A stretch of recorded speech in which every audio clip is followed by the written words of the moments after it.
बघा, हा तुमचा प्रश्न चुकीचा आहे. शरद पवार यांच्या नेतृत्वाखालची मुख्य राष्ट्रवादी काँग्रेस पार्टी ओरिजिनल ही महाविकास आघाडीचा घटक आहे. अजूनही बाकी सगळे हवाबाजी आणि पतंगबाजी, हे होईल ते होईल मग असं होईल. शरद पवारांसारखा नेता सगळ्यांसाठी महाराष्ट्रासाठी दिल्लीत असणं गरजेचं आहे. हे मी स्वतः पवार साहेबांशी बोललेलो आहे. आमच्या दोघांमध्ये याच्यावरती वारंवार चर्चा झालेली आहे.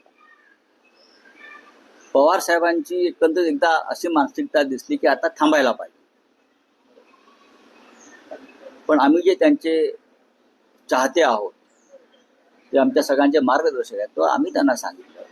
एकदा उद्धव ठाकरे सुद्धा होते माझ्याबरोबर, की तुमच्यासारख्या नेत्यानं दिल्लीत असणं म्हणजे महाराष्ट्राचा एक बुलंद आवाज आहे, ते असणं. शरद पवारांनी ज्या दिवशी ते ठरवतील की मला निवडणूक पुन्हा लढायची आहे, महाविकास आघाडीकडे तेवढी ताकद आहे की पवार साहेबांसारख्या नेत्याला निवडून आणण्याची.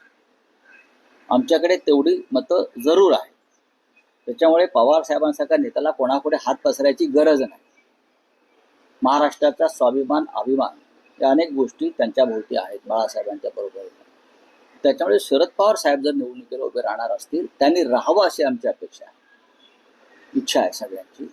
तर आमच्याकडे महाविकास आघाडीकडे म्हणून जे आहे तेवढी मतांपेक्षा जास्त कोटा आमच्याकडे आहे.